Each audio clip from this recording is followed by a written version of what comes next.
കർത്താവ് വാഗ്ദാനം പ്രവൃത്തികളിൽ കാരുണ്യവാനുമാണ്. സങ്കീർത്തനങ്ങൾ 145:13. എല്ലാവർക്കും നമസ്കാരം. ദർശന ക്ലബിന്റെ ആഭിമുഖ്യത്തിൽ എല്ലാ ശനിയാഴ്ചകളിലും ഗൂഗിൾ മീറ്റ് വഴി നടത്തപ്പെടുന്ന സ്നേഹസംഗമത്തിലേക്ക് ഏവർക്കും സ്വാഗതം. 219ാമത്തെ ഈ സ്നേഹസംഗമത്തിന് നേതൃത്വം നൽകുന്നത് അവർ റേഡിയോ സോറോസിന്റെ ഫസ്റ്റ് ഗ്രൂപ്പാണ്. പ്രാർത്ഥനാ ഗീതത്തോടെ ഈ സ്നേഹസംഗമം ആരംഭിക്കാം. പ്രാർത്ഥനാ ഗീതം ആലപിക്കുന്നതിന് ശ്രീമതി റീന വിൽസനെ സ്നേഹപൂർവ്വം ക്ഷണിക്കുന്നു. Shrimati Reena Wilson, welcome to screen. എല്ലാവർക്കും കേൾക്കുന്നുണ്ടോ? കേൾക്കുന്നുണ്ട്. അമ്മേ വ്യാകുല മാതാവേ, ഞങ്ങൾക്കായി നീ പ്രാർത്ഥിക്കണേ. ഞങ്ങൾക്കുത്തരം നൽകിയ അമ്മേ, ഞങ്ങൾ തൻ പ്രാർത്ഥന കേൾക്കണമേ.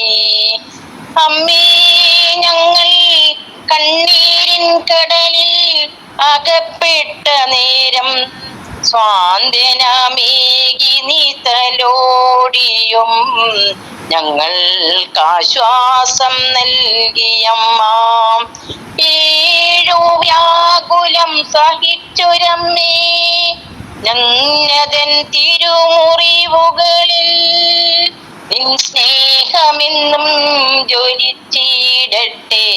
അമ്മേ വ്യാകുല മാതാവേ, ഇന്നീ സുദിനം നൽകിയ അമ്മേ, ഈ കുടുംബം നന്ദിയോടെ നിനക്കു ഞങ്ങൾ നൽകിയ നന്മകൾക്കെല്ലാം ഞാനിന്നും നന്ദി ചൊല്ലും. നന്ദി ദൈവമേ, നന്ദി ദൈവമേ, നന്ദി ദൈവമേ. സ്വന്തമായി ചിട്ടപ്പെടുത്തി ഇണനത്തിയ ഈ പ്രാർത്ഥനാ ഗീതം വളരെ ഭക്തി നിർഭരമായി ആലപിച്ച റീന ചേച്ചിക്ക് പ്രത്യേക നന്ദി പറയുന്നു. അടുത്തതായി സ്വാഗതം ആശംസിക്കുന്നതിനായി അവർ റേഡിയോ സോറോസിന്റെ സെക്കൻഡ് ഗ്രൂപ്പ് ലീഡറായ ശ്രീമതി ജെസ്സി പോൾ സ്നേഹത്തോടെ ക്ഷണിക്കുന്നു. Shrimati Jessie Paul, welcome to screen. Thank you. സ്നേഹമുള്ളവരെ, എല്ലാവർക്കും നമസ്കാരം. കേൾക്കുന്നുണ്ടാ? കേൾക്കുന്നുണ്ട്. ദർശന ക്ലബിന്റെ ആഭിമുഖ്യത്തിൽ എല്ലാ ശനിയാഴ്ചകളിലും നടത്തി വരുന്ന നമ്മുടെ സ്നേഹ സംഗമത്തിലേക്ക് എല്ലാവരെയും സ്വാഗതം ചെയ്യുക എന്ന കർത്തവ്യമാണ് എന്നിൽ നിക്ഷിപ്തമായിരിക്കുന്നത്. ആയതിനാൽ 219ാമത്തെ ഈ സ്നേഹ സംഗമത്തിൽ വളരെയേറെ ഉദ്യമങ്ങളുമായി ഓടി നടന്നുകൊണ്ട് ദർശന ക്ലബിന്റെ ചുക്കാൻ പിടിക്കുന്ന ദർശന ക്ലബ് ഡയറക്ടറും പ്രസിഡന്റും ഈ സ്നേഹ പ്രസിഡന്റുമായി നമ്മുടെ അധ്യക്ഷനായ ബഹുമാനപ്പെട്ട റവറൻ ഫാദർ സോളമൻ അച്ഛനെ ആദ്യമായി ഇന്നത്തെ ഈ മീറ്റിംഗിലേക്ക് സ്നേഹപൂർവ്വം ഞാൻ സ്വാഗതം ചെയ്യുന്നു. അതുപോലെ തന്നെ നമ്മുടെ പ്രത്യേക ക്ഷണം അനുസരിച്ച് ഈ മീറ്റിംഗ് മികവുള്ളതാക്കി മാറ്റി ഉദ്ഘാടന കർമ്മം നിർവഹിക്കാനെത്തിയ ചേറൂർ മിയാനി ഭവനിലെ ബഹുമാനപ്പെട്ട റവറൻ ഫാദർ ജോസ് കോനിക്കരച്ചനെ ഇന്നത്തെ ഈ മീറ്റിംഗിലേക്ക് ഞാൻ പ്രത്യേകം സ്വാഗതം ചെയ്യുന്നു. അടുത്തതായി ഒരുപാട് തിരക്കുകൾ ഉണ്ടായിട്ടും വിലയേറിയ തന്റെ കുറച്ച് സമയം നമുക്ക് വേണ്ടി മാറ്റിവെച്ച് ഇന്നിവിടെ സന്നിഹിതനായിരിക്കുന്ന നമ്മുടെ മുഖ്യ അതിഥിയായ ജില്ലാ മജിസ്ട്രേറ്റ് കോടതി പോലീസ് ശ്രീ ജോവിൻസ് PJ അവർകളെയും ഈ സ്നേഹസംഗമത്തിലേക്ക് ഹാർദവമായി ഞാൻ സ്വാഗതം ചെയ്യുന്നു. വളരെയേറെ ജോലി തിരക്കുള്ള ഈ വാരാന്ത്യത്തിൽ നമുക്കായി സമയം കണ്ടെത്തി ഈ മീറ്റിംഗ് മനോഹരമാക്കാൻ എത്തിച്ചേർന്ന നമ്മുടെ വിശിഷ്ടാതിഥിയായ ഒല്ലൂക്കര ക്രൈസ്റ്റ് ഭവൻ റവൻ സിസ്റ്റർ ജോയ്സി CMC സിസ്റ്ററെയും ഈ മീറ്റിംഗിലേക്ക് സ്നേഹപൂർവ്വം ഞാൻ സ്വാഗതം ചെയ്യുന്നു. ഇനി പറയാനുള്ളത് നമ്മുടെ എല്ലാമായ ജോസേട്ടനെയാണ്. എല്ലാ ശനിയാഴ്ചകളിലും മുടക്കം കൂടാതെ ഈ മീറ്റിങ്ങുകളിൽ നേതൃത്വം വഹിച്ചുകൊണ്ട് റിപ്പോർട്ട് അവതരിപ്പിക്കുക എന്നത് അത്ര എളുപ്പമുള്ള കാര്യമല്ല.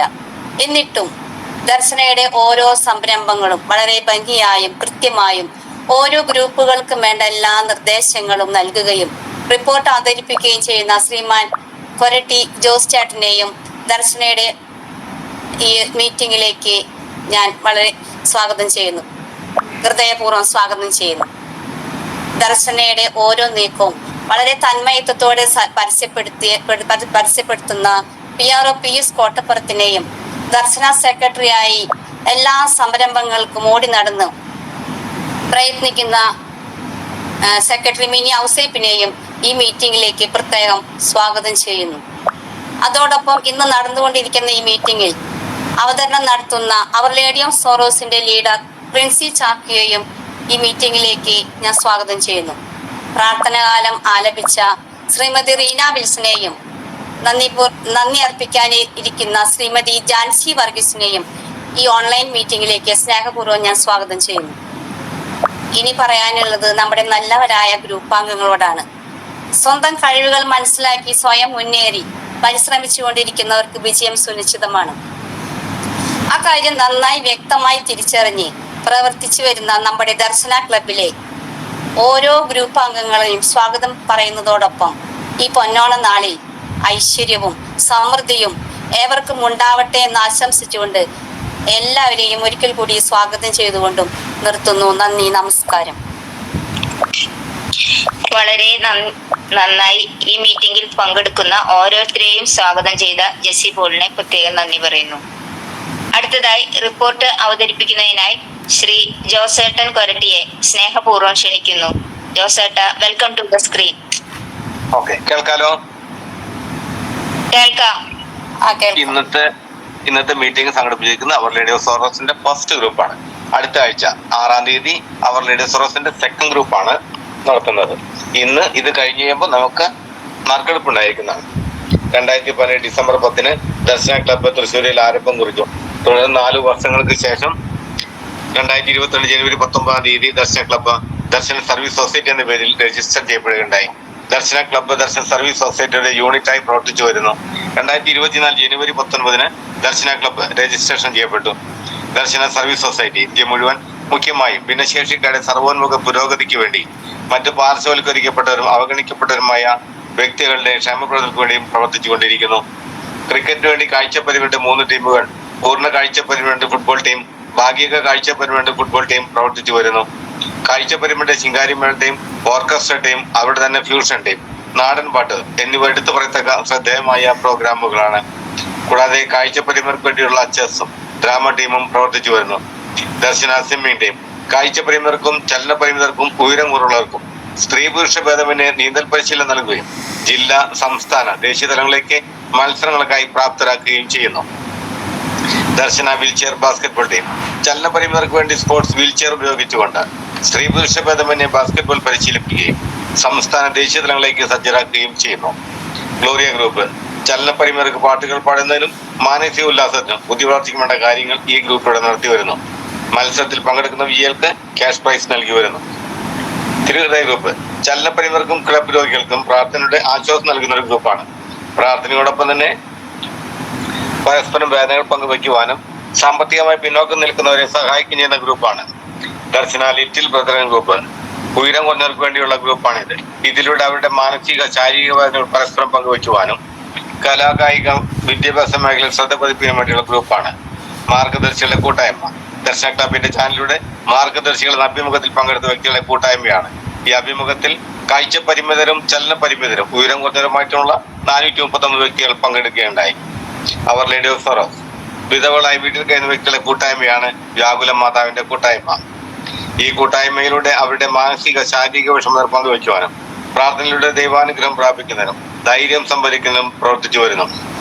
അതുപോലെ തന്നെ സാമ്പത്തികമായി പിന്നോക്കം നിൽക്കുന്ന വ്യക്തികൾക്കും അവരുടെ മക്കൾക്കും വിദ്യാഭ്യാസത്തിന് വേണ്ടി സാമ്പത്തികമായി സഹായം നൽകാനും ഈ ഗ്രൂപ്പിലുള്ളവർ തയ്യാറാകുന്നു.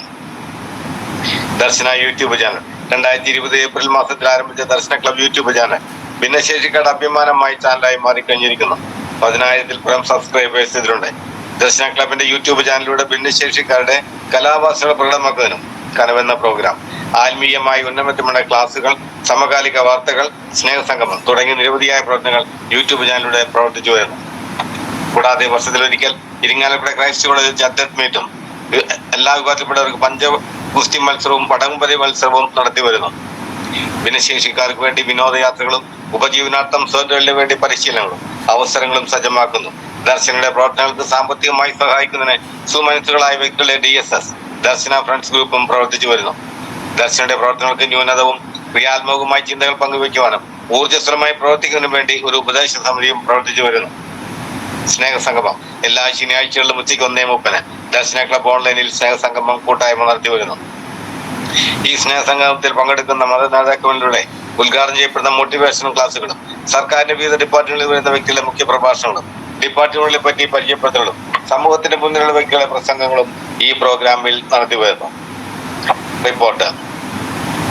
സ്നേഹമുള്ളവരെ, 23/8/2025 ശനിയാഴ്ച ഉച്ചയ്ക്ക് 1:30 Darshana club director reverend father Solomon Kadambattu Parambil CMയുടെ അധ്യക്ഷതയിൽ ചേർന്ന 218ാമത് സ്നേഹസംഗമത്തിന്റെ റിപ്പോർട്ടാണ്. ഇന്നത്തെ സ്നേഹസംഗമം നടത്തിയത് ദർശനയാണ്. അവതരണം കുമാരി ലീന MJ നാട്ടിക. പ്രാർത്ഥനാ ഗാനം ശ്രീ ശശി പുതുരത്തി. സ്വാഗതം കുമാരി മേരി വടൂക്കര. ഗ്രൂപ്പുകളെ പരിചയപ്പെടുത്തി റിപ്പോർട്ട് അവതരണം ശ്രീ KJ ജോസ് കൊരട്ടി. റിപ്പോർട്ട് യോഗം പാസാക്കി. തുടർന്ന് അധ്യക്ഷന്റെ വാക്കുകൾ. എല്ലാവർക്കും നമസ്കാരം. ഇന്നത്തെ വിശിഷ്ട വ്യക്തികൾക്കും മറ്റുള്ളവർക്കും സ്വാഗതവും നന്ദിയും. ഇന്നലെ സഹൃദയ കോളേജിൽ വെച്ച പാരാ സ്പോർട്സ് മീറ്റ് നടത്തി. പഞ്ചഗുസ്തി, വീൽചെയർ ബാസ്കറ്റ്ബോൾ, ഡാർഫ് ബാഡ്മിന്റൺ. സ്വന്തമായി നമുക്കൊരു ഭവനം ആയിത്തിരിക്കുന്നു. Kollur Kampanippadi Mahiya Nagar 10 cent 1300 square feet ഒരു വീടും. ഇത് തന്ന ദൈവത്തിന് നന്ദി പറയുന്നു. ഓണക്കിറ്റ് കൊടുക്കുന്നു. സെപ്റ്റംബർ 13 നീന്തൽ മത്സരം നടക്കുന്നു. സാധിക്കുന്നവർ എല്ലാവരും വരിക. സിജോണിന്റെ വീട് പണി നടക്കുന്നു. നാം എല്ലാവരും ഒറ്റക്കെട്ടായി മുന്നോട്ട് പോവുക. എല്ലാവർക്കും ആശംസകൾ നേർന്നുകൊണ്ട് നിർത്തുന്നു. ഉദ്ഘാടനം ചെയ്യാനെത്തിയത് കോയമ്പത്തൂർ ശരവണംപട്ടിയിലെ ലിസിയക്സ് ഭവൻ വിശ്വപുരത്തുള്ള superior reverend father George Puthenchira CMI അച്ഛനായിരുന്നു. ഞാൻ സോളമൻ അച്ഛന്റെ സഭയിൽ കോയമ്പത്തൂരാണ്. ഒരിക്കൽ ഞാൻ അമല ഹോസ്പിറ്റലിൽ ഡോക്ടറെ കണ്ടിരിക്കുമ്പോൾ എന്റെ മുമ്പിലൂടെ മിണ്ടാതെ അച്ഛൻ കടന്നുപോയി. എന്നിട്ട് ഞാൻ ചെന്ന് കണ്ട് സംസാരിച്ചപ്പോഴാണ് അച്ഛന്റെ വിവരം എനിക്ക് മനസ്സിലായത്. സോളമൻ അച്ഛന് അഭിനന്ദനങ്ങളും ആശംസകളും. വിശിഷ്ട വ്യക്തികളെ, മറ്റു ഭാരവാഹികളെ, ദൈവം പ്രത്യേകം തിരഞ്ഞെടുക്കപ്പെട്ടവരാണ് നിങ്ങൾ. ബീന മുല്ലശ്ശേരിയാണ് എന്നെ വിളിച്ചത്. ഞാൻ ബീനയെ വീട്ടിൽ പോയി കണ്ടിട്ടുണ്ട്. നാം മറ്റുള്ളവരെ സ്നേഹിച്ചും പരിപാലിച്ചും ജീവിക്കുക. നമ്മുടെ പൗരത്വം സ്വർഗത്തിലാണ്. 218ാം സ്നേഹസംഗമം ഉദ്ഘാടനം ചെയ്യുന്നു. നന്ദി. ദർശന പങ്ക് പ്രൊജക്ട് ഗ്രൂപ്പ് നടത്തിയ ഡബ് സ്മാഷ് മത്സര വിജയികൾ first Sanu, second Aswathy and third Harsha. പങ്കെടുത്തവർക്കും വിജയികൾക്കും അഭിനന്ദനങ്ങൾ. മുഖ്യാതിഥിയായി വന്നത് impact catalyst manager Shri Dominic Thomas സാറായിരുന്നു. എല്ലാവർക്കും നമസ്കാരം. ഇതുപോലെ അച്ചടക്കത്തോടെ നടക്കുന്ന ഒരു മീറ്റിംഗ് എനിക്ക് അത്ഭുതം തന്നെ തോന്നുന്നു. സന്തോഷവും തോന്നി. എന്നെ വിളിച്ച പിയൂസിനും സോളമച്ചും റിപ്പോർട്ട് വായിച്ച ജോസ് ചേട്ടനും ജോർജ് അച്ഛനും മറ്റുള്ളവർക്കും നമസ്കാരം. എന്നെ വിളിച്ച് നന്ദി പറഞ്ഞുകൊണ്ട് നിർത്തുന്നു. ദർശന പങ്ക് പ്രോജക്ട് നടത്തിയ ഡബ് സ്മാഷ് മത്സര വ്യൂസ് വിജയികൾ first Leena MJ Nattika, second Aswathy, third CB Varghese. പങ്കെടുത്തവർക്കും വിജയികൾക്കും അഭിനന്ദനങ്ങൾ. ആശംസ പറഞ്ഞത് ഉക്കുളങ്ങര ഈസ്റ്റ് അംഗൻവാടി ടീച്ചർ ശ്രീമതി റീജ അവർകളായിരുന്നു. 218ാം സ്നേഹസംഗമമാണ് നടക്കുന്നത്. ദർശന കുടുംബത്തിലേക്ക് ക്ഷണിച്ചതിന് നന്ദി.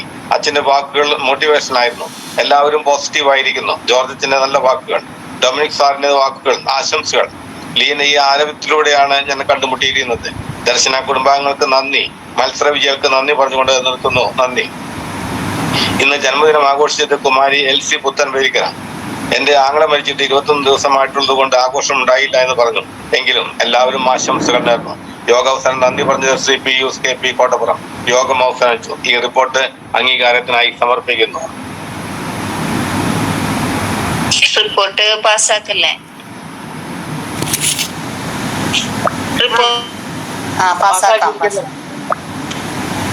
വളരെ മനോഹരമായി ദർശനയുടെ പ്രവർത്തനങ്ങളെ വ്യക്തമാക്കിയും റിപ്പോർട്ട് അവതരിപ്പിച്ച ശ്രീ ജോസേട്ടനെ ഹൃദയപൂർവ്വം നന്ദി പറയുന്നു. അടുത്തതായി ഈ മീറ്റിംഗിന്റെ അധ്യക്ഷ പദവി അലങ്കരിക്കുന്നതിന് ബഹുമാനപ്പെട്ട ഫാദർ സോളമൻ കടമ്പാട്ടുപറമ്പിൽ CMIയെ വളരെ സ്നേഹ ആദരവോടെ ക്ഷണിക്കുന്നു. അച്ഛ, വെൽക്കം ടു ദ സ്ക്രീൻ.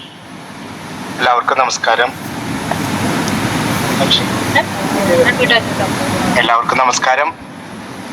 പ്രത്യേകിച്ച് ഇന്ന് ദിവസം വിശിഷ്ടാതിഥികളായിട്ട് എത്തിച്ചേർന്നിരിക്കുന്ന എല്ലാവർക്കും, അതുപോലെ തന്നെ എൻ്റെ പ്രിയ സുഹൃത്തുക്കൾക്കും ഒരുപാട് സ്വാഗതവും നന്ദി രേഖപ്പെടുത്തുകയാണ്. ഞാനൊരു കഥ പറയാമെന്ന് കരുതാണ്. ഞാൻ ഇന്നലെ കേട്ട ഒരു കഥയാണ്. ഒരു കുടുംബത്തില് 4 പേരാണുള്ളത്.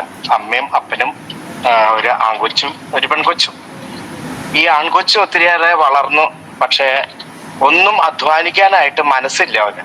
വീട്ടിൽ എപ്പോൾ നോക്കിയാലും ചടഞ്ഞിരിക്കുന്ന ഒരു അനുഭവമാണ്. അപ്പൊ ഒരു ദിവസം അപ്പൻ അവനോട് പറഞ്ഞു, അപ്പൻ ജോലിക്ക് പോകുന്ന സമയത്ത് പറഞ്ഞു, ഇന്ന് രാത്രി ഈ അധ്വാനിച്ച് എനിക്ക് പൈസ കൊണ്ടുതരണം എന്ന് പറഞ്ഞു. അപ്പച്ചൻ ആ ദിവസം വന്നു കഴിഞ്ഞപ്പോൾ അവനൊന്ന് അധ്വാനിക്കാനായിട്ട് കണ്ടു, പൈസ തന്നില്ല. ഭക്ഷണം പിറ്റേ ദിവസം അപ്പച്ചൻ പറഞ്ഞു, അതായത് ഇന്നും ഇതുപോലെ അധ്വാനിച്ച് പൈസ കൊണ്ട് തന്നാൽ മാത്രമേ നീ വൈകുന്നേരം ഭക്ഷണം കഴിക്കുള്ളൂ എന്ന് പറഞ്ഞു. അപ്പൊ ഭക്ഷണം കഴിക്കണ്ടേ എന്ന് ഓർത്തുകൊണ്ട് മറ്റുള്ളവർ മ്യൂട്ട് ചെയ്യണം എന്ന് പ്രത്യേകം ഓർമ്മിപ്പിക്കുന്നു, മറ്റുള്ളവർ മ്യൂട്ട് ചെയ്യുക. അപ്പൊ ഭക്ഷണം കഴിക്കണ്ടേ എന്ന് ഓർത്തുകൊണ്ട് അമ്മയുടെ അടുത്ത് ചെന്നിട്ട് അവൻ അധ്വാനിക്കാനായിട്ട് പോകാതെ അമ്മയുടെ അടുത്ത് ചെന്ന് കിണുങ്ങിയപ്പോൾ അമ്മ കുറച്ച് പൈസയൊക്കെ കൊടുത്തു. അപ്പൻ ഭക്ഷണ സമയത്ത് വന്നിരുന്നപ്പോൾ ചോദിച്ചു, നീ എവിടെയാ അധ്വാനിച്ച്, നിന്റെ പൈസ എവിടെയാ? അമ്മ തന്ന പൈസ മകൻ അപ്പന് എടുത്തു കൊടുത്തു. എന്നാ പൈസ എന്ന് പറഞ്ഞു, ഒന്ന് നോക്കി നീ ഭക്ഷണം കഴിച്ചു, പക്ഷെ ഈ പൈസ നീ കിണറ്റിൽ കൊണ്ടുവന്നിട്ടുണ്ടെന്ന് പറഞ്ഞു. അവൻ പോയി കിണറ്റിൽ കൊണ്ടുവന്നിട്ടു. അങ്ങനെ ആ ദിവസവും കഴിഞ്ഞു. പിറ്റേ ദിവസം ഇതുപോലെ തന്നെ അപ്പൻ പറഞ്ഞിട്ട് പോയി, ഇന്നും നീ അധ്വാനിച്ച് എനിക്ക് പൈസ കൊണ്ടുതരണം എന്ന് പറഞ്ഞു. പക്ഷെ അന്നത്തെ ഒരു ദിവസം അപ്പച്ചൻ ഒരു കാര്യം ചെയ്തു, അമ്മയോട് പറഞ്ഞു, അമ്മ കുറച്ച് നാളായില്ലേ നീ വീട്ടിൽ നിന്ന് വന്നിട്ട്, ഇനി കുറച്ച് ദിവസം ഒന്ന് വീട്ടിൽ ചെന്ന് നിൽക്ക്, അവരായിട്ടൊന്നൊരു ബന്ധമൊക്കെ വരട്ടെ എന്ന് എഴുതിയിട്ട് അമ്മേനെ അമ്മ വീട്ടിൽ കൊണ്ടുവന്നാക്കി. അത് കഴിഞ്ഞിട്ട് പിന്നെയും അപ്പൻ പോയി.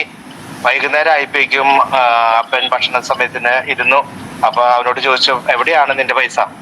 അപ്പൊ അവനെടുത്ത് കാണിച്ചു കൊടുത്തു.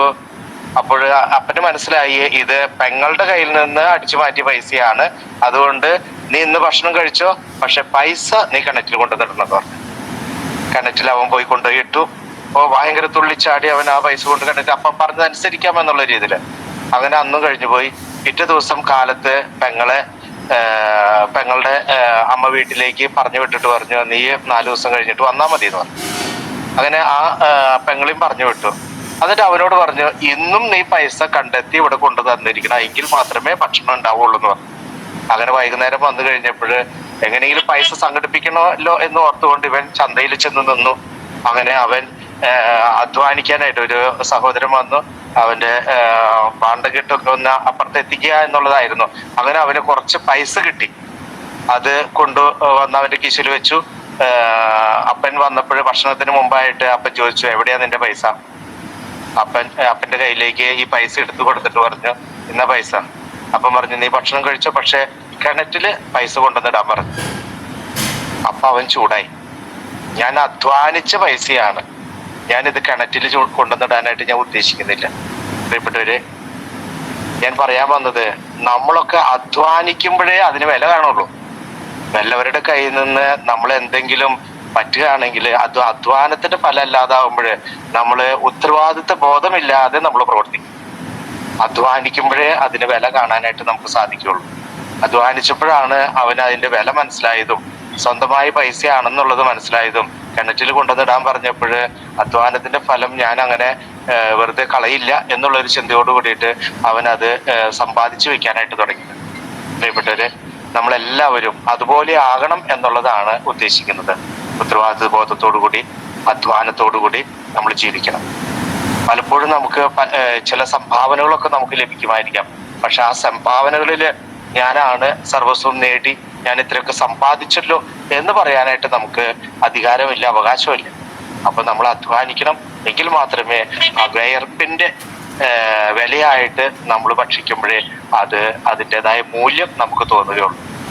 അപ്പോൾ നമ്മളെല്ലാവരും അധ്വാനിക്കാനായിട്ട് സാധിക്കട്ടെ. പിന്നെ 1-2 കാര്യങ്ങൾ ഞാൻ പറയാണ്. കഴിഞ്ഞ ആഴ്ചയിൽ ഞാൻ പറഞ്ഞിരുന്നു, ഇന്ന് 25ഓളം വ്യക്തികൾക്ക് നമ്മൾ കിറ്റ് കൊടുക്കാനായിട്ട് സാധിച്ചു. അപ്പോൾ ദൈവാനുഗ്രഹം കൊണ്ട് ദേവമാത സ്കൂൾ നമ്മളോടൊപ്പം സഹകരിച്ചു, അവർക്ക് കൊടുക്കാനായിട്ട് സാധിച്ചിട്ടുണ്ട്. അപ്പോൾ ഒരുപാട് നന്ദി. സഹകരിച്ച ദേവമാത സ്കൂളിനും അതുപോലെ തന്നെ വാങ്ങിയ എല്ലാവർക്കും ഒരുപാട് നന്ദി. രണ്ടാമതായിട്ട് നമ്മൾ ഇന്ന് നിങ്ങളൊന്നും അറിയാത്ത ഒരു മേഖലയിലൂടെ നമ്മൾ കടന്നു പോയിട്ടുണ്ടായിരുന്നു. ഏകദേശം 250ഓളം സ്ത്രീകൾക്ക് നമ്മൾ ഒരു ചെറിയൊരു സഹായം കൊടുക്കാനായിട്ട് നമുക്ക് സാധിച്ചിട്ടുണ്ട്. അത് വ്യക്തമായിട്ട് ഞാൻ പറയുന്നില്ല, അത് അങ്ങനെയുള്ള ഒരു വ്യക്തികളായതുകൊണ്ട് തന്നെ. അപ്പോൾ അതിനും ദൈവാനുഗ്രഹം നന്ദി പറയാം. പിന്നെ ഇന്നു മുതൽ നമ്മൾ സ്വിമ്മിങ് ട്രെയിനിങ് ആരംഭിക്കുകയാണ്, പരിശീലനം ആരംഭിക്കുകയാണ്. അക്കോട്ടി കോംപ്ലക്സിലാണ് 2 മണി മുതൽ ആരംഭിക്കുന്നു. അപ്പോൾ 4 പേരാണ് ഇന്ന് ആരംഭിക്കുന്നത്. 1-ാം തീയതി മുതൽ മണപ്പുറം തൃപ്രയാറുള്ള കോച്ചിങ് സെന്ററിലാണ് അല്ലെങ്കിൽ പൂളിലാണ് ബാക്കിയുള്ള ദിവസങ്ങളിൽ പത്തോളം ദിവസങ്ങളിൽ ട്രെയിനിങ് കൊടുക്കാനായിട്ട് അറേഞ്ച്മെന്റ്സ് ചെയ്തു വെച്ചിരിക്കുന്നത്. അപ്പൊ അതില് എല്ലാവരും പ്രാർത്ഥിക്കുക. അവരൊക്കെ പരിശീലനം നേടി വൻ വിജയത്തിലേക്ക് എത്തുവാനും അവരുടെ ഭാവി ജീവിതം ശോഭനമായി തീരുവാനൊക്കെ നിങ്ങൾ പ്രത്യേകമായിട്ട് പ്രാർത്ഥിക്കണം. 13-ാം തീയതിയാണ് സ്റ്റേറ്റ് ലെവൽ സ്വിമ്മിംഗ് കോമ്പറ്റീഷൻ ഉണ്ടായിരിക്കുക. അപ്പൊ എല്ലാവർക്കും അതിലേക്കും സ്വാഗതം. ആരെങ്കിലും പഠിച്ചവരായിട്ടുള്ള ഭിന്നശേഷിക്കാരായിട്ട് പഠിച്ചവരാരെങ്കിലും ഉണ്ടെങ്കിൽ, ട്രെയിനിങ്ങിന് ആഗ്രഹിക്കുന്നവരുണ്ടെങ്കിൽ അത് എത്രയും പെട്ടെന്ന് പേരുകൾ നൽകി വരണമെന്ന് അഭ്യർത്ഥിക്കുന്നു.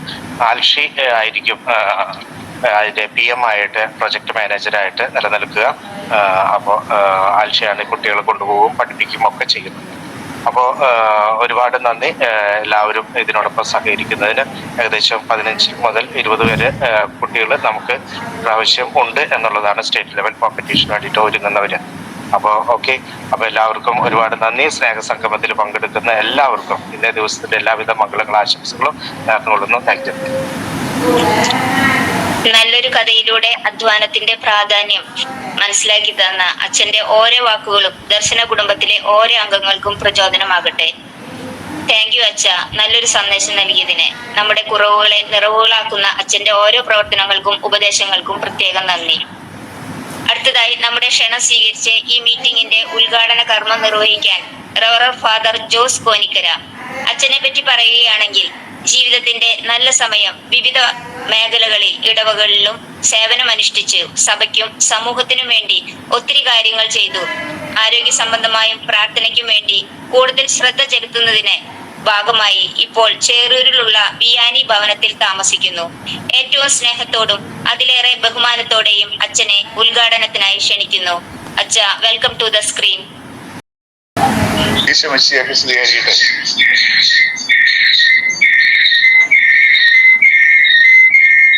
ഞാൻ ഗൂഗിൾ മീറ്റിൽ ആദ്യമായിട്ടാണ് പങ്കെടുക്കണം. അതുകൊണ്ട് തന്നെ എനിക്ക് ചെറിയൊരു മാനസിക സംഘർഷം, അപരിചിതത്തിൻ്റെതായിട്ടുള്ള പ്രത്യേകതകളൊക്കെ ഉണ്ട്. എന്നെ നിങ്ങൾക്ക് ആർക്കും പരിചയമില്ല എന്ന് എനിക്ക് തോന്നുന്നത്. ജാൻസി എൻ്റെ അച്ഛൻ്റെ മകളാണ്. ജാൻസിയുടെ അമ്മായിയുടെ മകനാണ് ഞാൻ. ഇങ്ങനെ ഒരു ഗൂഗിൾ മീറ്റ് പങ്കെടുക്കാനായിട്ട് ഞാൻ താമസിക്കുന്ന സ്ഥലം ബിയാനി ഭവനിൽ നിന്ന് എനിക്ക് ബുദ്ധിമുട്ടുണ്ട്. കാരണം എനിക്ക് ടെക്നിക്കലായിട്ട് ഇതിന്റെ കാര്യങ്ങള് മൊബൈല് ഓപ്പറേറ്റ് ചെയ്യാനായിട്ട് കുറച്ച് അറിവ് കുറവുണ്ട്. അതുകൊണ്ട് ഞാൻ ജാൻസിയുടെ വീട്ടിൽ വന്നിട്ട് അവിടെ നിന്നാണ് ഈ നിങ്ങളോടായിട്ട് സംസാരിക്കാനായിട്ട് ശ്രമിക്കുന്നത്. അപ്പൊ എനിക്ക് വളരെ സന്തോഷമുണ്ട് നിങ്ങളുടെ കൂടെ പങ്കെടുക്കാനായിട്ട്. അത് സോളർ മത്സിനെ പ്രത്യേകിച്ച് അഭിനന്ദനങ്ങള്. ബാക്കി ഇതിലോട് സഹകരിക്കുന്ന എല്ലാവരും അഭിനന്ദനങ്ങൾ അറിയിച്ചു കൊള്ളുന്നു. എനിക്ക് റിപ്പോർട്ടൊക്കെ വായിച്ചു കേട്ടപ്പോ സോളർ മത്സിന്റെ പ്രവർത്തനങ്ങളും വ്യക്തിത്വമൊക്കെ മനസ്സിലാക്കിയപ്പോ പെട്ടെന്ന് ഒരു സിനിമയുടെ കഥയാണ് ഓർമ്മ വന്നത്. നിങ്ങൾക്ക് എല്ലാവർക്കും പരിചയമുള്ള ഒരു സിനിമയാണ്, മമ്മൂട്ടിയുടെ സിനിമയാണ്. വ്യത്യസ്തനാം ബാർബർ ബാലനെ സത്യത്തിൽ ആരും അറിഞ്ഞില്ല നമ്മൾ. അവര് ചെറുപ്പത്തിലെ രണ്ട് കൂട്ടുകാരായിരുന്നു. ഒരാള് ബാർബറിന്റെ മോൻ, ഒരാൾ വളരെ സാധുവായിട്ടുള്ള ഒരു കുടുംബം. അപ്പൊ ബാർബറിന്റെ മോൻ ഈ മറ്റേ സാധുവായിട്ടുള്ള കുടുംബത്തിലെ കുട്ടിക്ക് മുടി വെട്ടി കൊടുക്കും, അച്ഛൻ കാണാതെ മുടി വെട്ടി കൊടുക്കും. അവർ സിനിമയ്ക്ക് കൊണ്ടുപോകും. അങ്ങനെ ഈ ഭയങ്കര കൂട്ടുകെട്ടായിരുന്നു. ഇങ്ങനെ വലുതായി പിന്നീട് ഈ ബാർബറിന്റെ മോൻ ഒരു പ്രേമ കല്യാണത്തിലൊക്കെ വിട്ട് നാട് വിട്ടു പോയി. മമ്മൂട്ടി ആ കഥാപാത്രം വളർന്ന് ഒരു സിനിമാ ഫീൽഡിലൊക്കെ പോയി പ്രശസ്തനായി. പണ്ട് ഈ ബാർബർ നാടുവിട്ട് പോയി താമസിക്കുന്ന സ്ഥലത്താണ് പിന്നെ ഈ ഒരു സ്കൂളിന്റെ ഫംഗ്ഷന്റെ ഇനാഗുറേഷന് വേണ്ടിയിട്ട് താരാ സിംഗ് എന്ന പേരായിട്ടുള്ള ഈ മനുഷ്യൻ വരുന്നത്. അപ്പോ ഇയാൾ വളരെ ശോചനീയമായിട്ടുള്ള അവസ്ഥയിലാണ് ബാർബറിന്റെ മോൻ ശംഖു. അപ്പൊ ഈ അവസ്ഥയിലെ പഴയ കൂട്ടുകാരനെ പോയി കാണാനോ ആ പഴയ പരിചയം പുതുക്കാനോ ഒന്നും ഇഷ്ടപ്പെട്ടില്ല. അവൻ എന്നെ അറിഞ്ഞില്ലെങ്കിലോ, ഞാൻ അവൻ നല്ല ഉന്നതമായിട്ടുള്ള വ്യക്തിത്വത്തിന്റെ സമയത്ത് ഞാൻ ചെന്ന് അവനോട് പറയുന്നത് ഞാൻ അവന് തമ്മിൽ വലിയ അകലമുണ്ടല്ലോ എന്ന് വിചാരിച്ചു. പക്ഷെ പിന്നീട് അത് പെട്ടെന്ന് ചുരുക്കി പറയുകയാണെങ്കിൽ ഈ അന്വേഷിച്ച് കണ്ടെത്തി ഇവന്റെ വീട്ടിലേക്ക് ചെന്ന് ഇവന്റെ ഭാര്യ മക്കളൊക്കെ വലിയ സന്തോഷത്തിലായി. നാട്ടുകാരൊക്കെ ഈ ബാർബർ ബാലൻ വലിയൊരു കഥാപാത്രമായി. അപ്പൊ ഈ വ്യത്യസ്ത ബാർബർ ബാലൻ അവന് ഈ സ്വന്തം കാതിലെ കടുക്ക വിറ്റിട്ട് സഹായിച്ചതും ബാല്യകാലത്തിൽ അവര് സദൃത്തരായാലും അങ്ങനെയുള്ള കഥകളൊക്കെ കേൾക്കുമ്പോ നമ്മൾ അറിയാതെ ഒരു ത്രില്ല് വരും. ആ സന്തോഷമൊക്കെ ഉണ്ട്. അതുപോലെ ഞാനിത് നിങ്ങളുടെ റിപ്പോർട്ടും നിങ്ങളുടെ പ്രവർത്തനവും കേട്ടിരുന്നപ്പോ എനിക്ക് വലിയ സന്തോഷമായി. ഈ ഭിന്നശേഷിക്കാര്, കാഴ്ചക്കുറവ് പരിമിതികളുള്ളവര്, അതുപോലെ തന്നെ ഉയരം കുറവുള്ളവര്, സാമ്പത്തിക ബുദ്ധിമുട്ടുള്ളവര്, വിധവകള്, ഇങ്ങനെ സ്വയം വെച്ച് കൈവയ്ക്കാത്ത ഫീൽഡുകളൊന്നും ഇല്ലെന്ന് എനിക്ക് തോന്നുന്നു.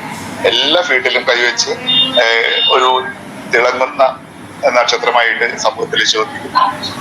അച്ഛനോ ഒരിക്കൽ കൂടി അഭിനന്ദനം അറിയിക്കാം. സത്യം പറഞ്ഞാൽ നമുക്ക് ആർക്കും എല്ലാം തികഞ്ഞവരില്ല. നമുക്ക് ഒരു വിധത്തിലല്ലെങ്കിൽ മറ്റൊരു തരത്തില് എല്ലാവരും ഭിന്നശേഷിക്കാർ തന്നെയാണ്. ബുദ്ധിയിൽ വ്യത്യാസം ഉണ്ടാവും, സമ്പത്തിന്റെ കാര്യത്തിൽ വ്യത്യാസം ഉണ്ടാവും, അല്ലെങ്കിൽ സൗന്ദര്യത്തിന്റെ കാര്യത്തിൽ വ്യത്യാസം ഉണ്ടാവും. അങ്ങനെ ഒന്നല്ലെങ്കിൽ ഒന്നായിട്ട് പരിമിതികളൊക്കെ ഉള്ളവരാണ് നമ്മള്. അപ്പൊ നമ്മള് എങ്ങനെയാണ് ജീവിക്കുക? ഒരാളെ കൈ കൊടുത്ത് സഹായിക്കുമ്പോൾ കണ്ണ് കാണാത്തവനെ മുടന്തനായിട്ടുള്ള ആള് സഹായിക്കുന്നു. ഇങ്ങനെ പരസ്പരം സഹായിക്കാനായിട്ട് ഒരു സന്മനസ്സുണ്ടെങ്കിൽ ഈ ലോകം ഒരു വലിയ സ്വർഗമായി മാറും.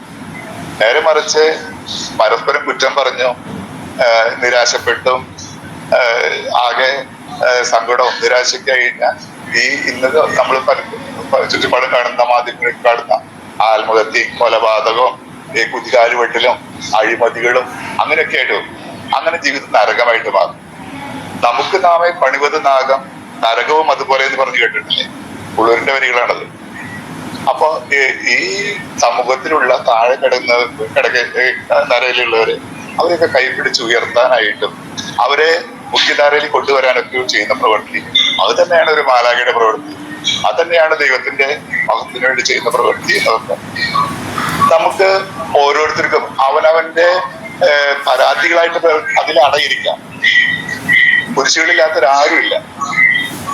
ഒരിക്കലും ഒരു സ്ത്രീ പരാതിപ്പെട്ടു, എനിക്ക് എന്നും പരാതികളോ വിഷമങ്ങളുള്ളൂ, എനിക്ക് സമ്പത്തില്ല, സൗന്ദര്യമില്ല, പഠിപ്പില്ല, എന്നെ ആരും ഇഷ്ടപ്പെടുന്നില്ല, ഇങ്ങനെ എന്നും അവൾക്ക് പരാതിയാണ്. അവള് ഒരു വിധത്തിൽ കിടന്നുറങ്ങപ്പോ അവളൊരു സ്വപ്നം കണ്ടു. കുറേ കുരിശുകൾ നിരത്തിട്ടു. ഒരു സ്വർഗീയമായ ദർശനാണ് അത്. അവളെ ഒരു മാലാഖ വന്ന് കൈപിടിച്ച് നിന്റെ കുരിശ് അവിടെ ഇട്ടേ, അത് വേറെ ഇഷ്ടംപോലെ കുരിശുകൾ ഇവിടെ ഉണ്ട്, അതിൽ ഇഷ്ടമുള്ള നിനക്ക് തെരഞ്ഞെടുക്കാന്ന് പറയാം. അവിടെ നല്ല പൊൻകുരിശുണ്ട്, കല്ല് വെച്ച നല്ല രത്നങ്ങൾ പതിച്ച വിലപിടിപ്പുള്ള. അവള് പോയിട്ട് ആ കുരിശെടുക്കാന്ന് വിചാരിച്ചു. ആ കുരിശെടുത്ത കൊടുത്തിട്ട് പൊന്നുന്നില്ല, ഭാരം കൂടുതലാ. അയ്യോ, കാണുമ്പോഴൊക്കെ ഭംഗിയുണ്ട്, പക്ഷെ ഈ കുരിശെടുത്തിട്ട് പൊന്നുന്നില്ല, അതവിടെ വെച്ചു. കുറച്ചുകൂടി നടന്നപ്പോ പിന്നെ അവളുടെ ശ്രദ്ധയിൽപ്പെട്ടത് നല്ല റോസാപ്പൂക്കളെ കൊണ്ട് മനോഹരമായിട്ട് ഉള്ളൊരു കുരിശാണ്. അന്ന് അത് എടുക്കാന്ന് കയറിയിട്ട് ചെന്നപ്പോ അപ്പൊ നിറച്ച് മുള്ളു കഴിയുമ്പോ ബുദ്ധിമുട്ട്, അത് ബുദ്ധിമുട്ടായി. ഇങ്ങനെ ഓരോ കുരിശിനും പരാതികള് അല്ലെങ്കിൽ ബുദ്ധിമുട്ടുകളൊക്കെ ഉണ്ട്. അവസാനം ഒരു കുരിശെടുത്തപ്പോ ഇത് കുഴപ്പമില്ല, ഇത് മതി എന്ന് കയറി. അത് അവള് കൊണ്ടിട്ട കുരിശാണ്. അച്ഛൻ പറഞ്ഞു വരുന്നത് നമ്മുടെ ഓരോരുത്തരുടെ ജീവിതത്തിലെ ബുദ്ധിമുട്ടുകളും പ്രയാസങ്ങളൊക്കെ ഉണ്ട്. ഈ ബുദ്ധിമുട്ടുകള്, പ്രയാസങ്ങള്, വെല്ലുവിളികള്, പ്രശ്നങ്ങള്, പ്രതിസന്ധികള് ഇതെങ്ങനെ നമ്മൾ നോക്കിക്കാണുന്നു, ഏത് ആംഗിളിൽ കൂടെ, ഏത് വീക്ഷണത്തിൽ കൂടെ നമ്മൾ നോക്കിക്കാണുന്നു, അതനുസരിച്ചായിരിക്കും നമ്മുടെ ജീവിത വിജയം. അയ്യോ, എനിക്ക് അംഗപരിമിതി ഉണ്ടല്ലോ, എനിക്ക് കണ്ടു കാണാൻ പറ്റുന്നില്ലല്ലോ, അങ്ങനെ നമ്മൾ നമ്മുടെ പരിമിതികളും പരാതികളും അടിയിരിക്കുകയാണ്. നമ്മൾ ഒരിക്കലും വളരില്ല. നേരെ മറിച്ച് എനിക്ക് തോൽക്കാൻ മനസ്സില്ല എന്നുള്ള രീതിയില് നമ്മൾ ജീവിതം മുന്നോട്ട് നീങ്ങുമ്പോ നമുക്ക് തന്നെ ഉയരാൻ ഒക്കെ സാധിക്കും. ഇപ്പൊ ഞാൻ മനസ്സിലാക്കുന്നത് ബാസ്കറ്റ് കളിക്കുന്നു, അംഗപരിമിതിയുള്ളവര് വീൽ ചെയറിൽ ഇരുന്നിട്ട് എന്തൊരു രസമായിരിക്കും അത്. ഞാൻ കണ്ടിട്ടില്ലെങ്കിലും ഞാൻ മനസ്സിൽ ഓർത്തു പോയി. അതുപോലെ മറ്റുള്ള മത്സരങ്ങളും കാര്യങ്ങളൊക്കെ. അപ്പൊ ഇങ്ങനെയൊക്കെ കാര്യങ്ങൾ വെറും കുറെ പൈസ ഉള്ളത് കൊണ്ട് ഈ പ്രശ്നങ്ങളൊക്കെ തീരില്ലല്ലോ. അതിനെ ഓർഗനൈസ് ചെയ്യാൻ ഒരാള് വേണം. അപ്പോ ഇങ്ങനെയുള്ള ചില മാലാഖമാരെ ദൈവം അയക്കുന്നുണ്ട്. അവിടെ ഡേവിഡ് ശർമ്മലച്ചൻ കിഡ്നി ദാനം, അതിൽ കിഡ്നി ദാനം മാത്രമല്ല വേറെ കുറെ നല്ല കാര്യങ്ങൾ ചെയ്യുന്നു. അപ്പൊ ഇങ്ങനെയുള്ള നല്ല മനുഷ്യരെ സമൂഹം ആദരിക്കുകയും പ്രോത്സാഹിപ്പിക്കുകയും ചെയ്തുകൊണ്ട് ഇപ്പൊ അവര് കുറേയും കൂടി നല്ല നല്ല കാര്യങ്ങൾ ചെയ്യും. അപ്പൊ ഞാൻ എന്റെ വാക്കുകൾ അധികമായോ എന്ന് സംശയിക്കുന്നു. ഞാൻ പ്രത്യേകിച്ച് ഒരുങ്ങിയിട്ടൊന്നല്ല, നിങ്ങളൊരു അൺഒഫീഷ്യൽ ആയിട്ട് നിങ്ങളുടെ ഒപ്പം പങ്കെടുത്ത് നിങ്ങളുമായിട്ടുള്ള ആ സൗഹൃദം പങ്കുവെക്കാനും എന്റെ ഫസ്റ്റ് എക്സ്പീരിയൻസ് ആണിത്. ഗൂഗിൾ മീറ്റ് എന്ന് പറഞ്ഞാല് അതിൽ പങ്കെടുക്കാനും നിങ്ങളോട് സംസാരിക്കാനും നിങ്ങളെ കേൾക്കാനും ഒക്കെയുള്ള ഈ അവസരത്തിന് പ്രത്യേകിച്ച് നന്ദി പറയുന്നു. മാങ്ങാടുള്ള പിയൂസിനെ എനിക്ക് അറിയാം, ഞാൻ അവിടെ വികാരീച്ചനായിട്ടുണ്ട്. പിന്നെ ജാൻസിനെ അറിയാം, പിന്നെ ബാക്കിയുള്ളവരൊക്കെ ഇപ്പൊ പരിചയപ്പെടുത്താം. ഇനി അവസാനമായിട്ട് ഇത് ഞാൻ ഈ അധ്യക്ഷ പ്രസംഗ ഇനാഗുറേഷൻ അവസാനിപ്പിക്കുമ്പോൾ ഒരു വാക്ക് എന്നെ കുറിച്ച് പറഞ്ഞോട്ടെ. എനിക്ക് എന്റെ വ്യക്തിത്വത്തിലെ ആദർശങ്ങള് വലിയ കാര്യം, സത്യം, നീതി, ആത്മാർത്ഥത, ദൈവവിശ്വാസം. അപ്പൊ അതിനെതിരായിട്ട് പ്രലോഭനങ്ങൾ ഉണ്ടായി കഴിഞ്ഞാൽ ജീവൻ കൊടുത്തും അതില് പരാജയപ്പെടില്ല. അധികാരികളായിക്കോട്ടെ, സഹപ്രവർത്തകരായിക്കോട്ടെ, കൂട്ടുകാരായിക്കോട്ടെ, ഇടവക്കാരായിക്കോട്ടെ. അപ്പൊ അങ്ങനെ പല പ്രതിസന്ധികളിൽ കൂടെ കടന്നു പോകേണ്ടി വന്നപ്പോൾ സ്വാഭാവികമായിട്ടും നമുക്ക് ബുദ്ധിമുട്ടുകൾ ഉണ്ടാവും, വെല്ലുവിളി ഉണ്ടാവും. അധികാരികളുടെ ഭാഗത്തുനിന്ന് ജനങ്ങളുടെ ഭാഗത്തുനിന്ന് ഒക്കെ ഉണ്ടാകും. അപ്പൊ അങ്ങനെ കുറെ പ്രശ്നങ്ങളായപ്പോ കർത്താവിന് പോലെ അനുഭവം ഉണ്ടായിട്ടുണ്ട്. അവസാനം യഹൂദന്മാരുടെ ആ എതിർപ്പും കൂടി വന്നപ്പോ കാനദേശത്തേക്ക് പോയി. അവിടെ ശിഷ്യന്മാരെ പഠിപ്പിച്ച് സ്വസ്ഥായിട്ട് കൂടാന്ന് വിചാരിച്ചപ്പോ ദൈവം ഒരു കാന സ്ത്രീ, എന്റെ മോൾക്ക് സുഖമില്ല, അവിടെ നിന്ന് തൊട്ട് സുഖപ്പെടുത്തണം എന്ന് പറഞ്ഞിട്ട്. അപ്പൊ അവളായിട്ട് സംസാരിക്കുന്നു. നായ്ക്കൾക്ക് പട്ടികൾക്ക് ഇട്ട് കൊടുക്കാനല്ലോ ഞങ്ങളുടെ അപ്പം എന്നൊക്കെ പറയുന്നു. അത് ആ സ്ത്രീ ഈശോയെ പരാജയപ്പെടുത്തുകയാണ് ചെയ്യുന്നത്. മക്കളും യജമാനന്മാരുടെ മേശയിൽ നിന്ന് വീഴുന്ന അപ്പം പോയിട്ടും കൊണ്ട് തിന്ന് സംതൃപ്തരാകുന്നുണ്ടല്ലോ എന്ന് പറഞ്ഞ പോലെ എന്റെ ജീവിതത്തിൽ ഇപ്പോ ഞാൻ അങ്ങനെ വെല്ലുവിളികളെ ഒക്കെ നേരിട്ടിട്ട് സത്യനീതിക്ക് വേണ്ടി എന്നിട്ട് ഒരു കാര്യമില്ലല്ലോ, ഒക്കെ പരാജയപ്പെട്ടു. ഞാൻ ഇപ്പോഴും ഹാപ്പിയാണ്. ഞാൻ ചോദിച്ചു എനിക്ക് ലീവ് തന്ന പിതാവേ എന്ന് പറഞ്ഞൊരു ലീവ് എടുത്തിട്ട് അപ്പൊ എനിക്ക് ബൈബിള് വായിക്കാൻ ധാരാളം സമയം കിട്ടിയിട്ടുണ്ട്. അതിന്റെ കമന്ററി വായിക്കാനായിട്ട്, അതുപോലെ തന്നെ കൊന്ത ചെല്ലാനായിട്ട്, വിശുദ്ധ കുർബാനയെ സഭ പറയുന്നത് പോലെ കൃത്യമായിട്ട് അതുപോലെ ചെയ്യണമെന്ന് നിർബന്ധമുള്ള ആളാണ്. അപ്പൊ അങ്ങനെ തമ്പുരാന്റെ മുമ്പിലെ തമ്പുരാന്റെ മഹത്വത്തിന് വേണ്ടി ജീവിക്കാനായിട്ട് അതിലൊരു സന്തോഷവും സംതൃപ്തിയും കണ്ടെത്താണ്. അപ്പൊ ഞാൻ എന്നെ കുറിച്ച് എന്താ 25 വയസ്സ് വരെ കഴിയുന്ന മുമ്പ് ഒന്നുകിൽ എനിക്ക് ക്യാൻസർ ആണോ, ഭ്രാന്താണോ, അല്ലെങ്കിൽ വേറെ വല്ല മാരക രോഗങ്ങളുണ്ട്, അത് നുണയില്ല. അപ്പൊ അത് പറയാൻ എനിക്ക് ബുദ്ധിമുട്ടുണ്ട്. അപ്പൊ ഇങ്ങനെ ഉള്ള ഒരു ചില കാര്യങ്ങളെ കൊണ്ട് ഞാൻ ലീവ് ചോദിച്ച് വാങ്ങിയിട്ട് ഈ അനുഭവങ്ങളില് അവിടെയുള്ള അച്ഛന്മാരെ എന്നെ കൊണ്ട് കിട്ടാൻ സഹായിക്കുന്നുണ്ട്. വയസ്സായ അച്ഛന്മാരാണ്. ചിലപ്പോൾ ഭക്ഷണം ഉണ്ടാക്കി അവർക്ക് ഇഷ്ടപ്പെട്ട ഭക്ഷണം ഉണ്ടാക്കി കൊടുക്കാൻ, അല്ലെങ്കിൽ ടൗണിൽ വീട്ടത്തിൽ വാങ്ങിച്ചു കൊടുക്കാൻ, അവരെ ആസ്പത്രിയിൽ കൊണ്ടുപോകാൻ, ഇൻസുലിൻ എടുത്തു കൊടുക്കാൻ, അങ്ങനെയൊക്കെ എന്നെ കൊണ്ട് പറ്റാവുന്ന ചെറിയ ചെറിയ കാര്യങ്ങൾ ചെയ്തുകൊണ്ട് അവിടെ തമ്പുരാനെ മഹത്വപ്പെടുത്തുന്നു. അപ്പൊ എന്നെ ക്ഷണിച്ചതിന് നിങ്ങളോട് പ്രത്യേകിച്ച് നന്ദി പറയുന്നു. നിങ്ങളുടെ സ്നേഹ കൂട്ടായ്മയിലേക്ക് പങ്കെടുക്കാൻ എനിക്ക് ഗൂഗിൾ മീറ്റ് ഒരു ഫസ്റ്റ് എക്സ്പീരിയൻസ് ആണ്. എല്ലാറ്റിനും നിങ്ങളോട് നന്ദി പറയും. ഒരിക്കൽ കൂടി സോളമൻ അച്ഛനെയും സഹപ്രവർത്തകരെയും മുക്തകണ്ഠം ആശംസിച്ചുകൊണ്ട് പ്രശംസിച്ചുകൊണ്ട് എന്റെ വാക്ക് ഞാൻ ഉപസംഗ്രഹിക്കുന്നു. നന്ദി, നമസ്കാരം. താങ്ക് യു അച്ഛന്റെ നല്ല സ്നേഹ സന്ദേശത്തിനും നന്ദി. അച്ഛൻ ഈ മീറ്റിംഗിൽ പങ്കെടുക്കാൻ കാണിച്ച പ്രയത്നത്തിനും ഒരിക്കൽ കൂടി നന്ദി പറയുകയാണ്. അടുത്തതായി വിശിഷ്ടാതിഥിയായി ഈ മീറ്റിംഗിൽ പങ്കെടുക്കാൻ എത്തിയ റവറ സിസ്റ്റർ ജോയ്സി CMC സിസ്റ്ററിനെ പറ്റി പറയുകയാണെങ്കിൽ മാതാപിതാക്കളുടെയും അതുപോലെ അവർ പഠിക്കുന്ന കുട്ടികളെ പഠിപ്പിക്കുന്ന കാത്തലിക് ഫോർമേഷൻ രൂപതാ കാറ്റഗിസൺ സെക്രട്ടറി എന്നീ മേഖലകൾ കൈകാര്യം ചെയ്യും. മഹാരാഷ്ട്രയിൽ ബിസിനസ് ചേർന്ന് മനസ്സിലാക്കിയിട്ടുണ്ട്. സർവോപരി നല്ലൊരു ആണ്. സിസ്റ്ററിന്റെ അറിവുകളും അനുഭവങ്ങളും പകർന്നു നൽകാൻ സിസ്റ്ററിന് വെൽക്കം ടു ദ സ്ത്രീ. ഈശോ മിശിഹായ്ക്ക് സ്തുതിയായിരിക്കട്ടെ. കേൾക്കുന്നുണ്ടോ? സ്തുതിയായിരിക്കട്ടെ. കേൾക്കുന്നുണ്ട് സിസ്റ്റർ? കേൾക്കുന്നുണ്ട്. ഓക്കെ, ദർശന ഗ്രൂപ്പിന്റെ പരിപാടികളുടെ റിപ്പോർട്ടൊക്കെ കേട്ടപ്പോൾ വളരെ സന്തോഷം തോന്നി എനിക്ക്. കാരണം ഞാൻ പല സംഘടനകളിലും പ്രവർത്തിക്കുന്ന ഒരു വ്യക്തിയാണ്. അതിനേക്കാൾ വ്യത്യസ്തമായിട്ട് ഓരോ കാര്യങ്ങളും വളരെ ചിട്ടയോടുകൂടി നടത്തുന്ന ഈ ഗ്രൂപ്പിന്റെ സംഘാടകർക്ക് അഭിനന്ദനങ്ങൾ പറയുന്നു. ഒപ്പം നിങ്ങളുടെ 2 വാക്കുകൾ, പ്രതിബദ്ധതയും കരുണയോടുകൂടിയാണ് നിങ്ങൾ പ്രവർത്തിക്കുന്നത് എന്ന് എനിക്കൊരു മെസ്സേജ് തന്നതിൽ നിങ്ങൾ എനിക്ക് തന്നിട്ടുണ്ടായിരുന്നു.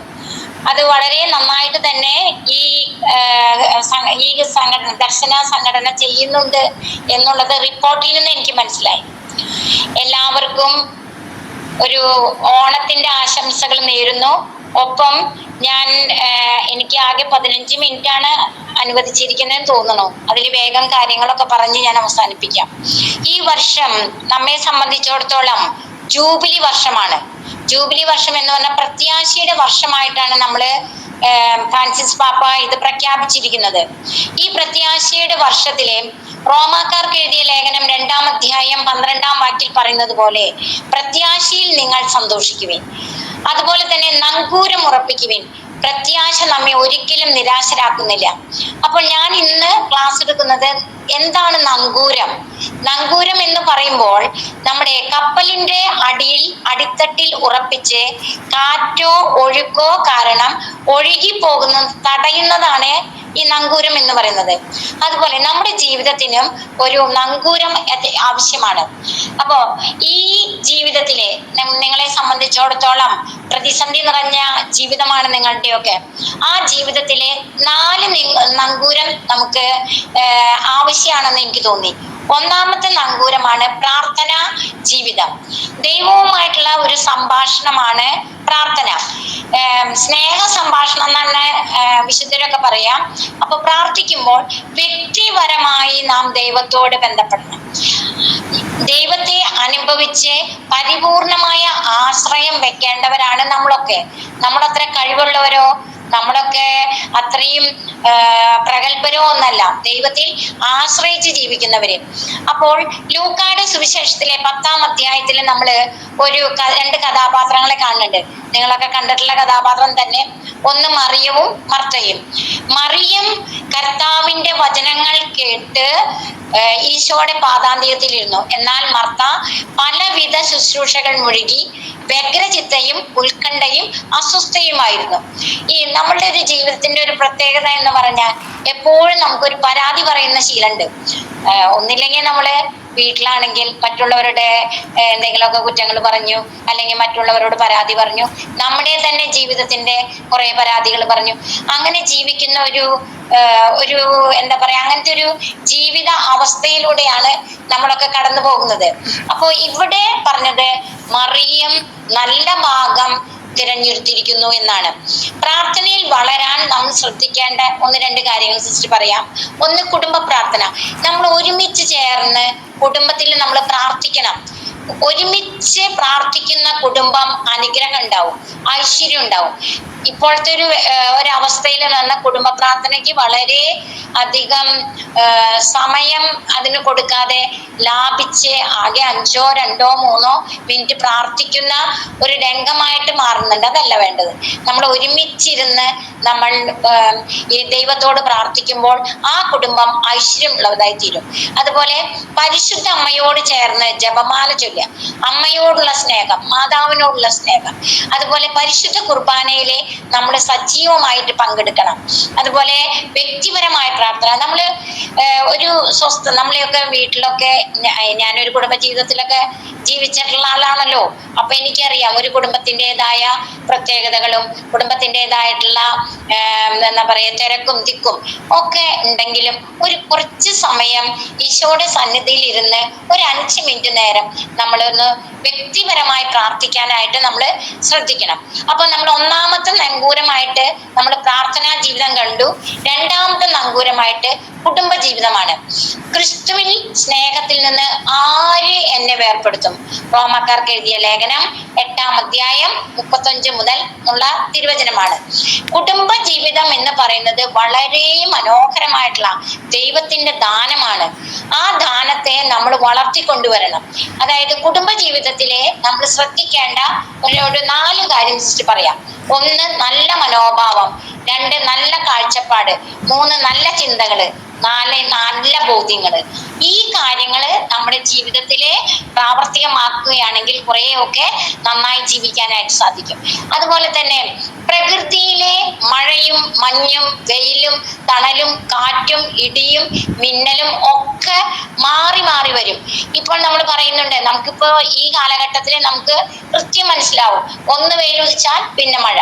അപ്പൊ നമ്മുടെ ജീവിതത്തിലും ഇതുപോലെ തന്നെ കാറ്റും മഴയും വരുന്ന പോലെ തന്നെ നമ്മുടെ ജീവിതത്തിൽ സന്തോഷം വരും, സങ്കടം വരും, ദുഃഖം വരും, നേട്ടം വരും, നഷ്ടം വരും, നിരാശ വരും, വിഷമം വരും, സംതൃപ്തി വരും, അസംതൃപ്തി വരും. അങ്ങനെ ഒത്തിരിയേറെ കാര്യങ്ങൾ കടന്നു വരും.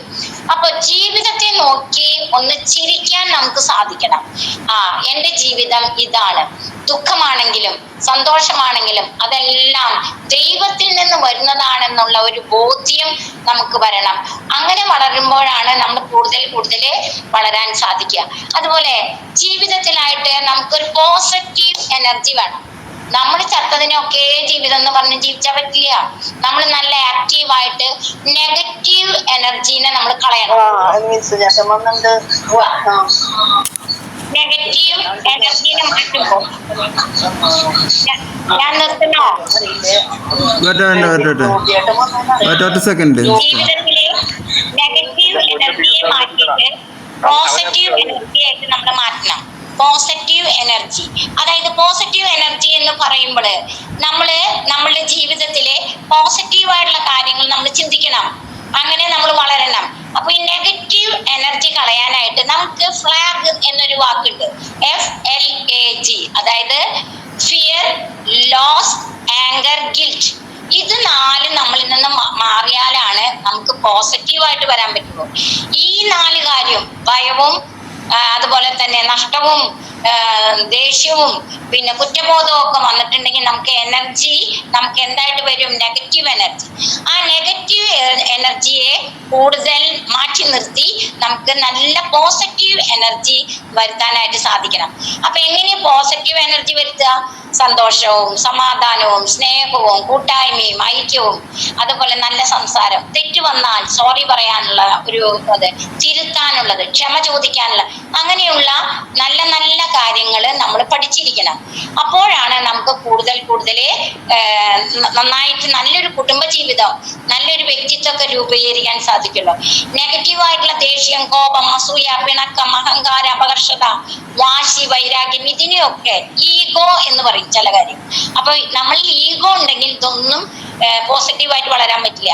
അപ്പൊ ഞാനൊരു എക്സസൈസ് ഒക്കെ ചെയ്യാൻ സാധിക്കുന്നതാണ്, പക്ഷെ ഇവിടെ ഒന്നും ചെയ്യാൻ പറ്റാത്ത കാരണം ഞാൻ പറഞ്ഞു തരാം. നമ്മളുടെ ഉള്ളിലെ ഇങ്ങനത്തെ നെഗറ്റീവ് ചിന്തകൾ വരുമ്പോൾ നമ്മൾ എഴുന്നേറ്റ് നിന്ന് നമ്മുടെ കൈ ഉയർത്തിക്കൊണ്ട് വളരെ ശക്തമായി ലെറ്റ് ഇറ്റ് ഗോ എന്ന് പറയാം. ലെറ്റ് ഇറ്റ് ഗോ എന്ന് പറയുമ്പോൾ അത് നമ്മളിൽ നിന്ന് കടന്നു പോകും.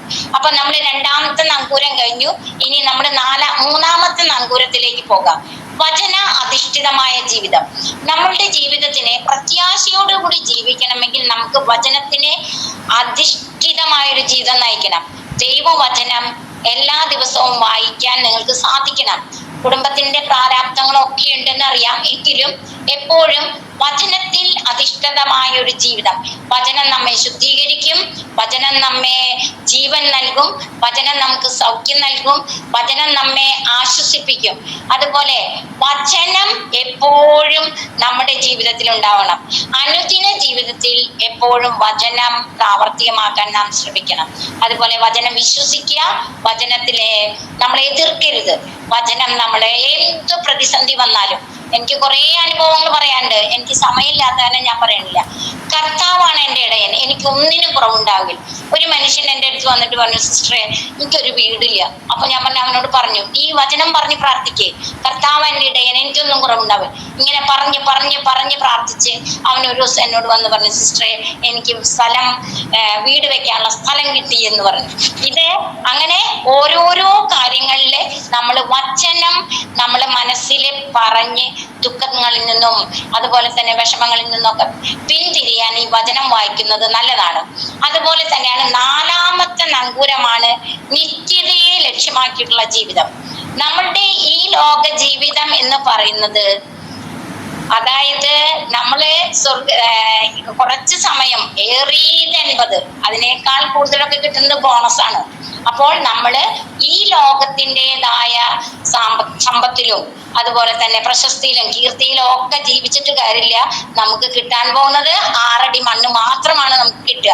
അപ്പൊ നമ്മള് ഈ ലോകത്തിൽ വെച്ച് നിത്യതയെ തന്നെ സ്വപ്നം കാണാൻ നമ്മൾ ശ്രമിക്കണം. അതായത് എൻ്റെ ഒരു ജീവിതം ഈ ലോകത്തിൽ നന്നായി ജീവിച്ച്, നല്ല തീഷ്ണതയോടെ ജീവിച്ച്, മറ്റുള്ളവർക്ക് ഉപകാരം ചെയ്ത്, മറ്റുള്ളവർക്ക് ചെയ്യേണ്ട നന്മകൾ ചെയ്ത് നമ്മൾ കടന്നു പോകണം. അപ്പോഴാണ് നമുക്ക് നിത്യതയിലെ, നമുക്ക് സ്വർഗത്തിലൊക്കെ എത്തിച്ചേരാനായിട്ട് നമുക്ക് സാധിക്കുള്ളൂ. അപ്പോൾ ഇതാണ് നിങ്ങൾ പഠിക്കേണ്ടത്. ദൈവം അറിയാതെ എൻ്റെ ജീവിതത്തിൽ ഒന്നും സംഭവിക്കുന്നില്ല. അത് ഇടയ്ക്കിടയ്ക്ക് നിങ്ങൾ മനസ്സിൽ പറയണം. ദൈവം അറിയാതെ എൻ്റെ ജീവിതത്തിൽ ഒന്നും സംഭവിക്കുന്നില്ല. എല്ലാം നന്മയ്ക്കാണ് ദൈവം ക്രമീകരിച്ചിരിക്കുന്നു എന്ന് നിങ്ങൾ എപ്പോഴും പ്രാർത്ഥിച്ചുകൊണ്ടിരിക്കണം. അതുപോലെ തന്നെ ഈ ഒരു വർഷത്തിലെ അല്പം കൂടി എന്നൊരു വാക്ക് ഉപയോഗിക്കണം നിങ്ങൾ. അല്പം കൂടി എന്ത് വേണം? പ്രത്യാശ വേണം. അല്പം കൂടി പ്രാർത്ഥന വേണം. അല്പം കൂടി ദൈവസ്നേഹം വേണം. അല്പം കൂടി മനുഷ്യ സ്നേഹം വേണം. അല്പം കൂടി വിശുദ്ധി വേണം. അല്പം കൂടി തീഷ്ണത വേണം.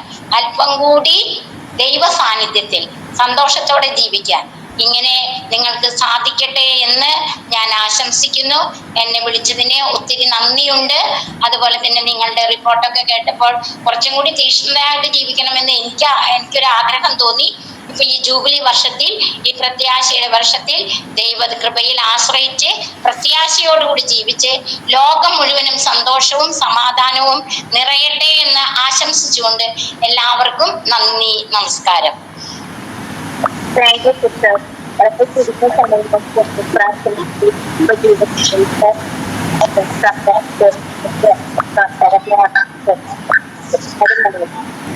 അടുത്തതായി മുഖ്യ അതിഥിയായി പങ്കെടുക്കുന്ന Shri Jovins P J സാറിനെയാണ്.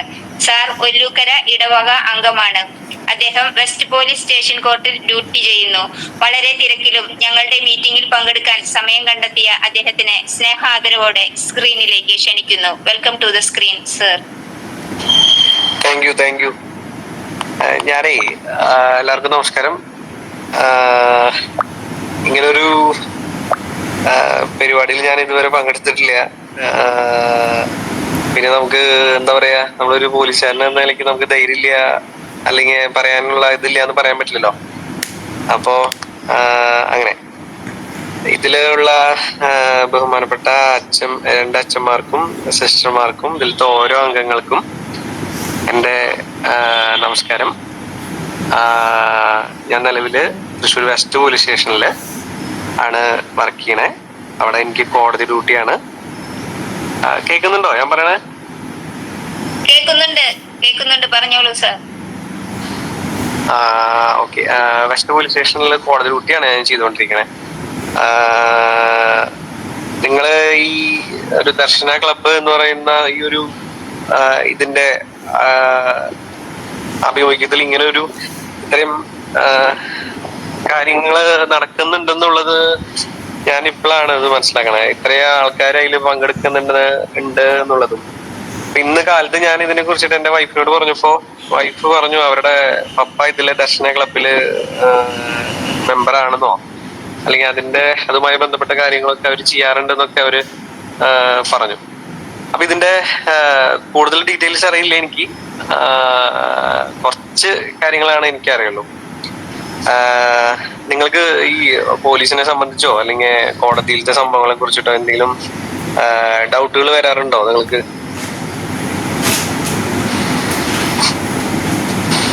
Hello, എന്തെങ്കിലും സംശയം ഉണ്ടെങ്കിൽ ചോദിക്കാം കേട്ടോ. അതായത് ഇതിൽ എങ്ങനെയാന്ന് വിചാരിച്ചു കഴിഞ്ഞാല്, ഈ പോലീസിന്റെ സിസ്റ്റം എന്ന് പറഞ്ഞു കഴിഞ്ഞാൽ നമുക്കൊരു എമർജൻസി ഒരു ആവശ്യം വന്നു കഴിഞ്ഞാൽ, എന്ത് എമർജൻസി ഉണ്ടെങ്കിലും കേരളത്തിന്റെ എവിടെയാണെങ്കിലും ഫോണിന് റേഞ്ച് ഉണ്ടെങ്കിലും ഇല്ലെങ്കിലും നമുക്ക് 112 എന്ന് പറയുന്ന ടോൾ ഫ്രീ നമ്പറിൽ വിളിച്ചിട്ട് നമുക്ക് വിളിക്കാം. അപ്പൊ അതിന് ഫോണിന് റേഞ്ച് ഒന്നും ഉണ്ടാവേണ്ട ആവശ്യമില്ല. എവിടെ നിന്നാണോ നമ്മൾ വിളിക്കണേ അതിന്റെ ലൊക്കേഷൻ തിരുവനന്തപുരം പോലീസിന്റെ ഹെഡ് ക്വാർട്ടേഴ്സിലേക്ക് എത്തുകയും അവിടെ നിന്ന് നിങ്ങളെ കോണ്ടാക്ട് ചെയ്ത് എത്രയും പെട്ടെന്ന് അതിന്റെ അടുത്തുള്ള പോലീസ് സ്റ്റേഷനിൽ നിന്ന് നിങ്ങളുടെ അടുത്തേക്ക് പോലീസ് എത്തുന്നതായിരിക്കും. ഇപ്പൊ നമ്മളിപ്പോ ഒരു യാത്ര പോണു, നമുക്ക് എന്തെങ്കിലും ഒരു ദുരനുഭവം നമ്മുടെ യാത്രയിൽ ഉണ്ടായി, അതുപോലെ തന്നെ ആരെങ്കിലും മോശമായി പെരുമാറി, അല്ലെങ്കിൽ ആരെങ്കിലും എന്തെങ്കിലും എടുത്തുകൊണ്ടുപോയി, അല്ലെങ്കിൽ നമ്മുടെ അപ്പുറത്ത് നിൽക്കുന്ന ആൾക്കാർക്ക് എന്തെങ്കിലും പ്രശ്നം പറ്റി, വല്ല ആക്സിഡന്റ് പറ്റി, അങ്ങനെ എന്തെങ്കിലുമൊക്കെ എന്ത് സംഭവം തന്നെ ഉണ്ടായാലും നമുക്ക് വിളിക്കാവുന്ന ഒരു നമ്പറാണ്. പണ്ട് അതൊരു 100 എന്ന് പറഞ്ഞൊരു നമ്പറായിരുന്നു, അതൊക്കെ മാറ്റി ഇപ്പൊ 112 എന്ന് പറഞ്ഞ ഒരു ടോൾ ഫ്രീ നമ്പറാണ്. അതിലേക്ക് വിളിച്ചു കഴിഞ്ഞാൽ നിങ്ങൾക്ക് മനസ്സിലാവും അതിന്റെ നടപടി എങ്ങനെയാണെന്ന്.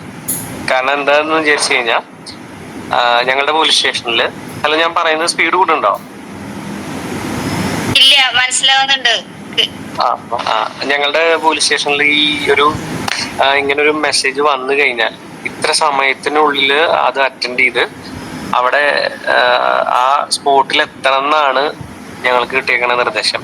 അതുകൊണ്ട് ഇവിടെ നിന്ന് അത് അക്സെപ്റ്റ് ചെയ്ത് അവിടെ എത്തുന്ന സമയത്തൊക്കെ മോണിറ്റർ ചെയ്യാൻ മുകളില് ഞങ്ങൾക്ക് ഓഫീസർമാരുള്ളത് കൊണ്ടും ഇതൊരു കാര്യക്ഷമമായി വിജയിച്ചിട്ടുള്ള ഒരു കാര്യമായതുകൊണ്ടും തീർച്ചയായിട്ടും എത്രയും പെട്ടെന്ന് നിങ്ങൾക്ക് ഒരു നിയമസഹായം പോലീസിന്റെ ഭാഗത്തു നിന്ന് കിട്ടും. രണ്ടാമത്തെ കാര്യം പറയുകയാണെങ്കിൽ ഇപ്പോ നമുക്കിപ്പോ ഞാൻ കോടതിയിലാണെന്ന് വർക്ക് ചെയ്യണമെന്ന് ഞാൻ പറഞ്ഞല്ലോ.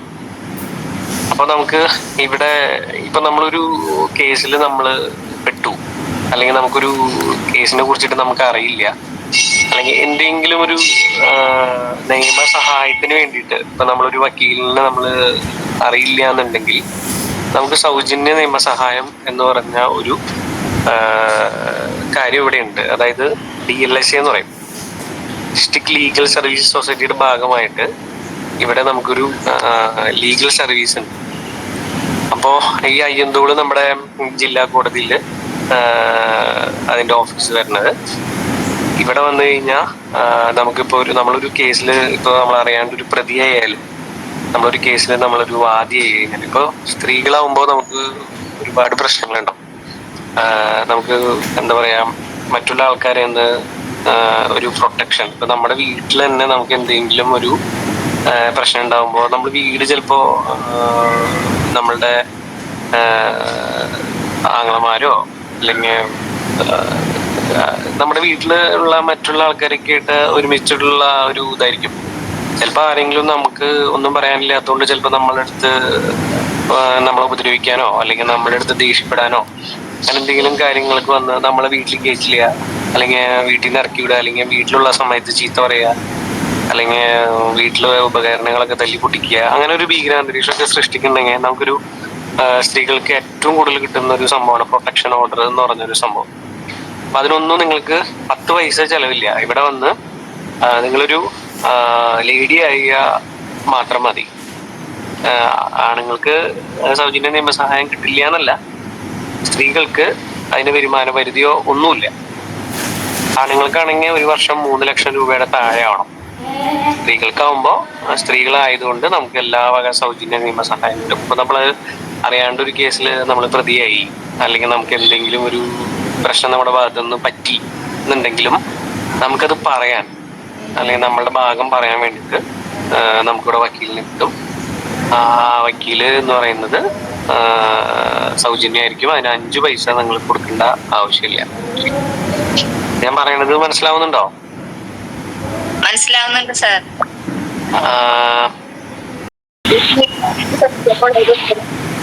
പറയാതെ സാറിന്റെ നല്ല മനസ്സിനും സഹകരണത്തിനും അതുപോലെ തന്നെ പോലീസിന്റെ ഭാഗത്തു നിന്ന് നമുക്ക് കിട്ടാവുന്ന സഹായ സഹകരണങ്ങളെ കുറിച്ച് അറിവ് തന്നതിനും പ്രത്യേകം നന്ദി പറയും.